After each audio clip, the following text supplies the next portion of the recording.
राजस्थान, आप देख रहे हैं न्यूज 18 राजस्थान। मैं हूं आपके साथ आयुषी गुप्ता। नमस्कार, मैं हूं आपके साथ मनोराज सक्सेना। अगले आधे घंटे तमाम वो खबरें आपको दिखाएंगे जो बनेगी आज की सुर्खियां। और शुरुआत करते हैं आज की सबसे बड़ी खबर के साथ, जिस पर पूरे दिन निगाह बनी रहेगी। दरअसल आज लोकसभा स्पीकर का चुनाव होने जा रहा है। 11 बजे लोकसभा में स्पीकर का चुनाव होगा। तो एनडीए ने ओम बिरला को उम्मीदवार बनाया है और विपक्ष ने के सुरेश को उम्मीदवार बनाया है। बीजेपी और कांग्रेस ने व्हिप भी जारी किया है। तो ये बड़ी जानकारी आपको दे रहे हैं। आज लोकसभा स्पीकर का चुनाव होना है। 11 बजे का वो समय बताया जा रहा है जब चुनाव होगा। दोनों ही गठबंधन यानी कि एनडीए और साथ ही इंडिया गठबंधन ने अपने अपने सांसदों के लिए व्हिप जारी किया है। विपक्ष के सुरेश के साथ मुकाबला एनडीए के उम्मीदवार ओम बिरला का है। 11 बजे का वो वक्त जब चुनाव होगा और ऐसा आजाद भारत में पहली बार होने जा रहा है जब लोकसभा के स्पीकर के लिए चुनाव होगा और मतदान होगा। तो संसद सत्र में अब लोकसभा स्पीकर के लिए संग्राम छिड़ गया है। स्पीकर पद को लेकर सत्ता पक्ष और विपक्ष में आम सहमति नहीं बन पाई। तो एनडीए सरकार ने ओम बिरला को स्पीकर पद का उम्मीदवार बनाया है, तो वहीं इंडिया गठबंधन ने के सुरेश को इस पोस्ट के लिए अपना प्रत्याशी बनाया है। यानी सदन में स्पीकर पर पहला फ्लोर टेस्ट के लिए जो है बैटल ग्राउंड सेट हो चुका है और इसी पर आपको ये खास रिपोर्ट दिखाते हैं।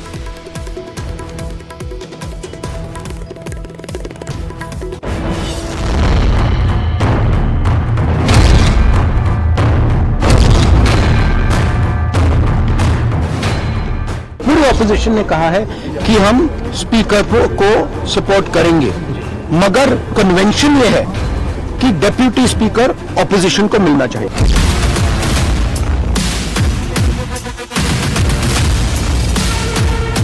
जो विपक्ष की मांग यही थी कि उपाध्यक्ष विपक्ष का हो। हमारी राय पार्टी की है, वो है कि उपाध्यक्ष विपक्ष का हो। लोकतंत्र के मंदिर का स्पीकर कौन होगा? किसके आदेश के बिना लोकसभा में पत्ता भी नहीं हिल सकेगा? इसका इंतजार एनडीए के साथ पूरे इंडिया गठबंधन को है, क्योंकि इस बार हर बार की तरह सर्वसम्मति से स्पीकर नहीं चुना गया है और चुनाव के जरिए इसका फैसला किया जाएगा। आज दिन तक कभी भी लोकसभा के स्पीकर का चुनाव कंडीशनल होता है क्या? कंडीशन के साथ होता है क्या? डिप्टी स्पीकर तय करो तब हम स्पीकर में तुम्हारे को मदद करेंगे। और ये कौन कह रहे हैं? ये वो लोग कह रहे हैं जिन्होंने कांग्रेस की सरकार में तेलंगाना में स्पीकर भी अपना बनाया है और डिप्टी स्पीकर भी अपना बनाया है।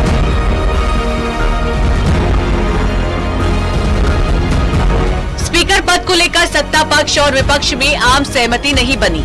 सत्ता पक्ष ने ओम बिरला को स्पीकर पद का उम्मीदवार बनाया है, तो वहीं विपक्ष ने के सुरेश को इस पोस्ट के लिए अपने प्रत्याशी बनाया है। ओम बिरला बीजेपी के वरिष्ठ नेता हैं।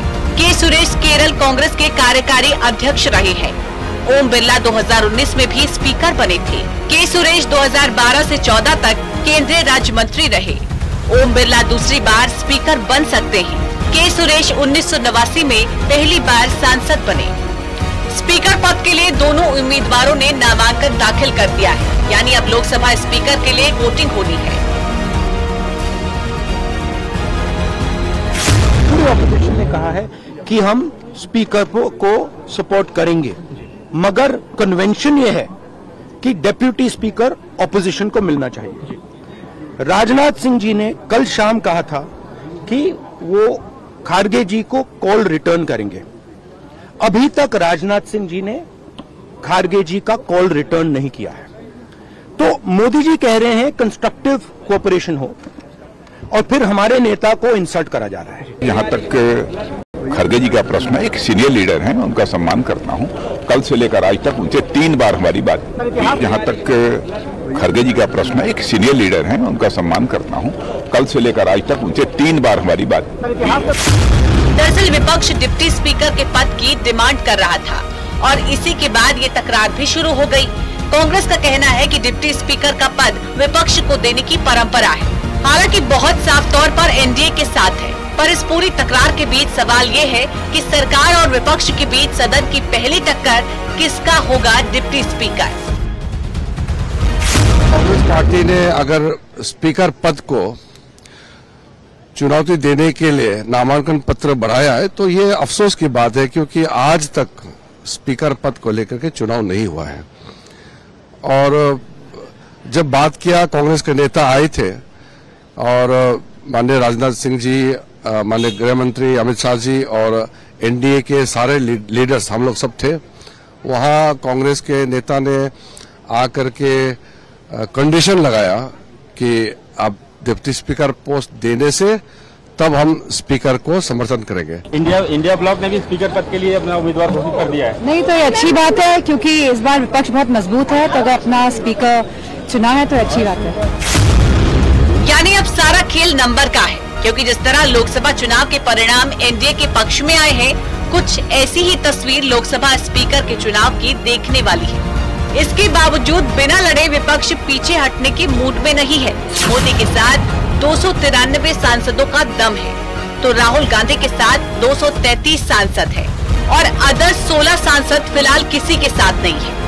अब एनडीए और इंडिया गठबंधन की नजर उन 16 निर्दलीय सांसदों पर है जो एनडीए को 300 पार और विपक्षी गठबंधन को मुकाबले में बनाए रख सकते हैं, जो बेहद ही रोचक होने वाला है। Bureau report, news 18। और चलिए रुक करते अगली खबर की ओर। राहुल गांधी लोकसभा में विपक्ष के नेता होंगे। कल इंडिया गठबंधन की बैठक में यह फैसला लिया गया है। बैठक के बाद कांग्रेस संगठन महासचिव केसी वेणुगोपाल ने यह जानकारी दी। कांग्रेस संसदीय दल के नेता ने प्रोटेम स्पीकर को चिट्ठी लिखकर जानकारी दी। इसके पहले कांग्रेस कार्य समिति की बैठक में राहुल गांधी को प्रतिपक्ष का नेता बनाए रखने का प्रस्ताव भी रखा गया। कांग्रेस के कई नेताओं ने राहुल गांधी को नेता प्रतिपक्ष बनाने की मांग की थी। अब राहुल गांधी ने कांग्रेस कार्य समिति की बैठक में लिए गए प्रस्ताव को स्वीकार कर लिया है। राहुल गांधी यूपी के रायबरेली से सांसद हैं।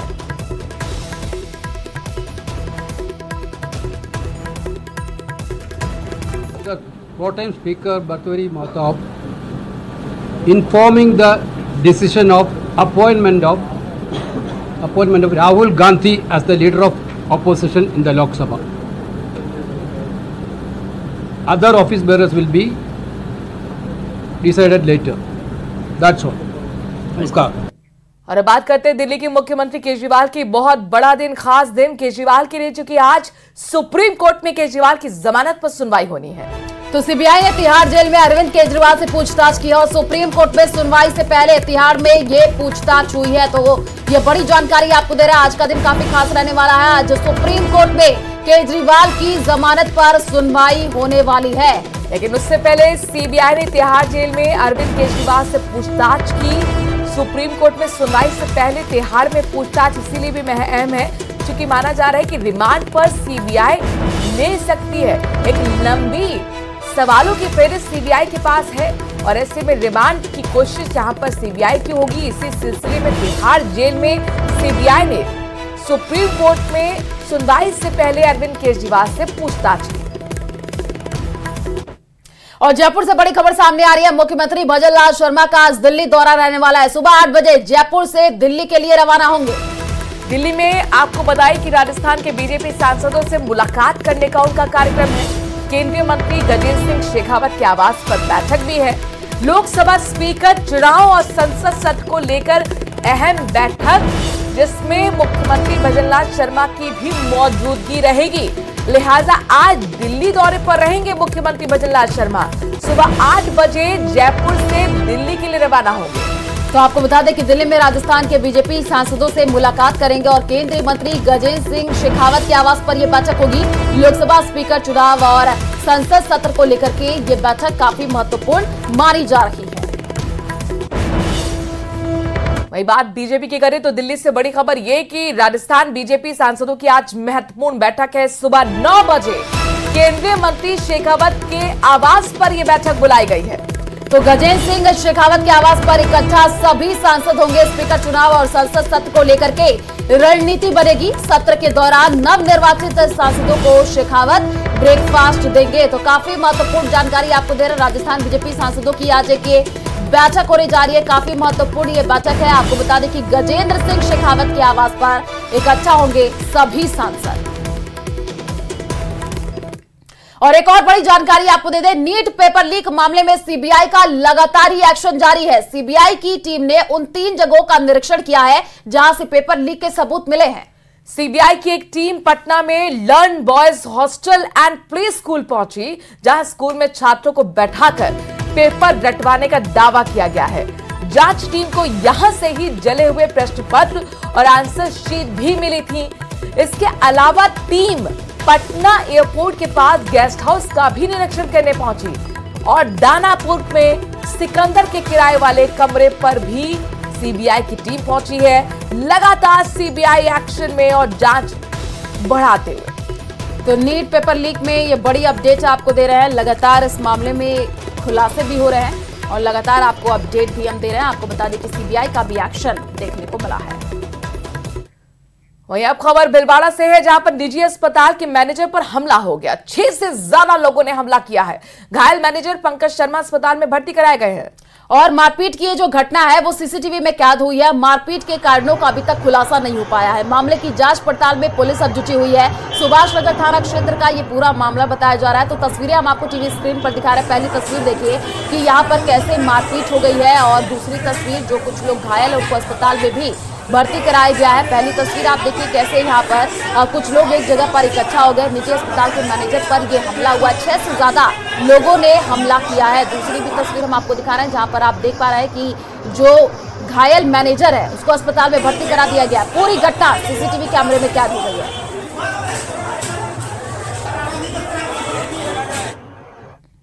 और भरतपुर से बड़ी खबर सामने आ रही है। कुम्हेर गेट पर मंदिर में तोड़फोड़ हुई है। अतिक्रमण का हवाला देते हुए ये तोड़फोड़ की गई है। मंदिर की चारों तरफ की दीवार को हटा दिया गया। मंदिर तोड़ने के बाद लगातार अब विरोध हो रहा है। लोग प्रदर्शन कर रहे हैं। तस्वीरें भी सामने आ गई है।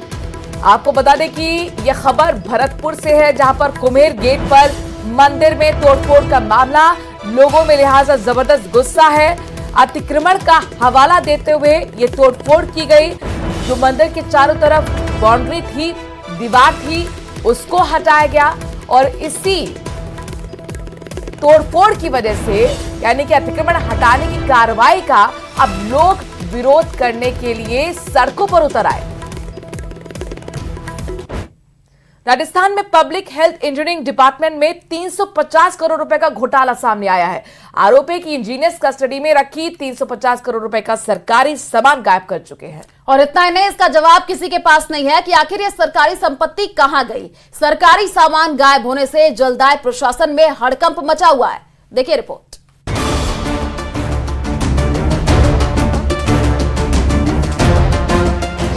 पीएचईडी में सामने आया महाघोटाला। 350 करोड़ रुपए का सरकारी सामान गायब। कैसे सामान हुआ गायब, किसी के पास जवाब नहीं।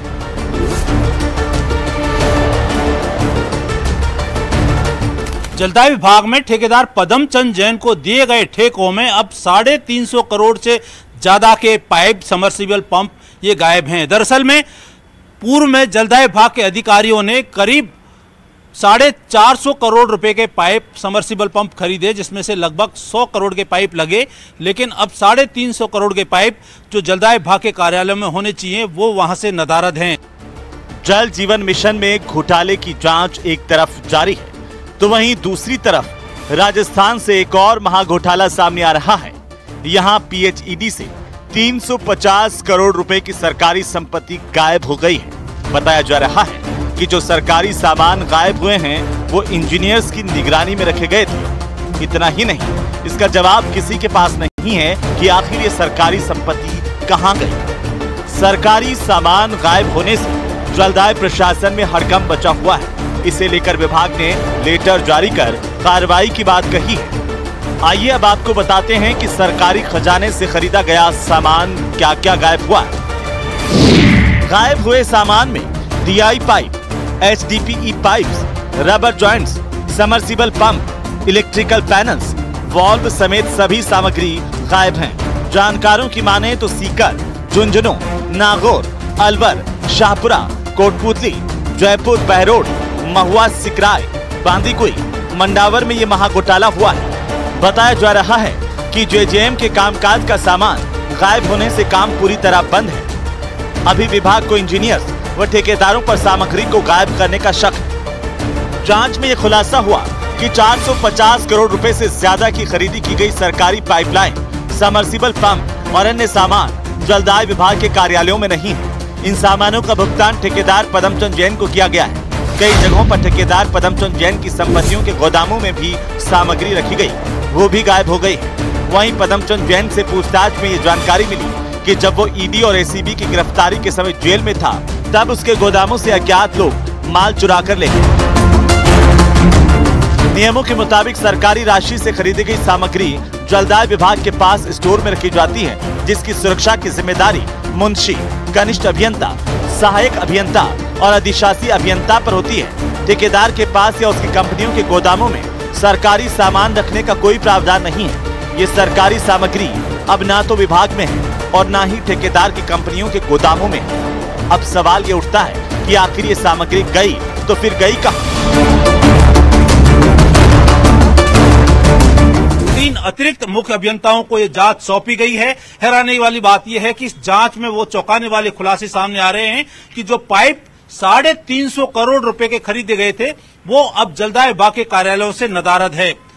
जलदाय विभाग के अधिकारी अब इस मामले में जांच करके उच्च स्तरीय कार्रवाई करने की तैयारी कर रहे हैं। कैमरा पर्सन अविनाश शर्मा के साथ राकेश शर्मा, न्यूज 18 राजस्थान, जयपुर।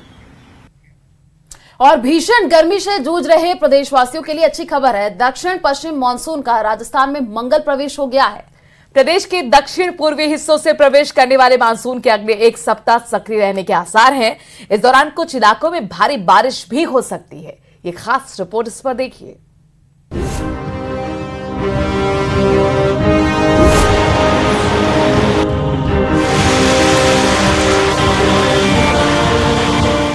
पिछले कई दिनों से सुस्त पड़े मानसून ने आज तय समय पर राजस्थान में मंगल प्रवेश कर लिया।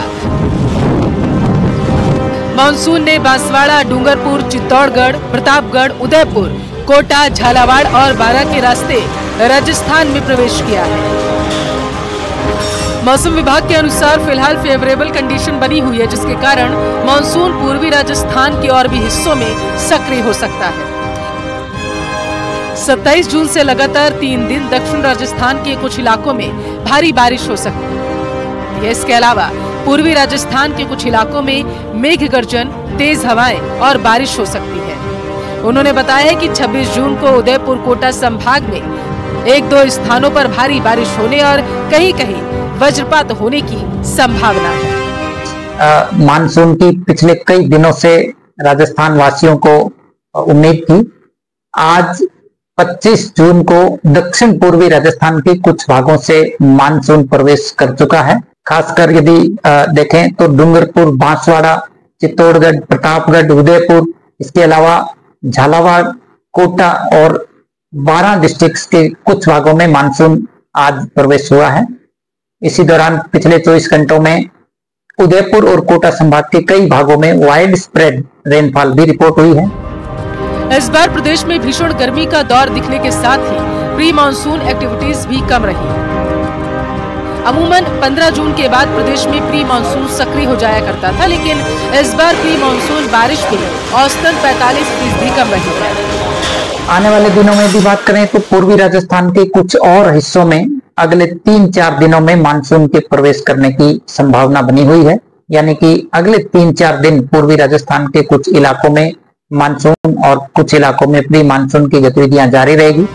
मौसम विभाग ने इस बार सामान्य बारिश दर्ज करने की संभावनाएं जताई। उम्मीद है कि प्रदेश में इस बार मानसून की सक्रियता लगातार बनी रहेगी, ताकि किसान और आमजन को राहत मिल सके। न्यूज 18 राजस्थान के लिए सौरभ गृहस्थी की रिपोर्ट। मध्य प्रदेश के खरगोन में वेदा नदी में नहाने का दौरान एक बड़ा हादसा हो गया। नहाने के दौरान 3 युवक डूबने लगे और नदी में डूब रहे तीनों युवकों को लोगों ने मानव श्रृंखला बना करके बचाया। रेस्क्यू का वीडियो अब सामने आया है, देखिए रिपोर्ट। मध्य प्रदेश से एक हैरान कर देने वाला वीडियो सामने आया है, जिसमें कुछ लोग मानव श्रृंखला बनाकर तेज बहाव के बीच कुछ लोगों की जान बचाते दिखाई दिए। बताया गया कि वीडियो खरगोन के एक इलाके का है, जहां कुछ लोग वेदा नदी में नहाने गए थे। इसी दौरान उसमें 3 लड़के नहाते नहाते गहरे पानी में चले गए और डूबने लगे। ये देखकर वहां आ रहे दूसरे लोगों ने उन्हें बचाने के लिए एक बेहतरीन तरकीब निकाली और 7-8 लोगों ने मिलकर मानव श्रृंखला बनाकर गहरे पानी से एक एक करके उन तीनों लड़कों को बाहर निकालना शुरू कर दिया। ये काम बेहद जोखिम भरा था, लेकिन वहां मौजूद लोगों ने हिम्मत दिखाई और कुछ ही देर में वेदा नदी के तेज बहाव के बीच से डूब रहे उन तीनों लड़कों को बाहर निकाल लिया। इस दौरान वेदा नदी के ऊपर बने पुल से कुछ लोगों ने वीडियो भी बनाया, जो बाद में सोशल मीडिया पर खूब वायरल हो रहा है और लोग उन लड़कों की मदद करने वाले लोगों की तारीफ कर रहे हैं।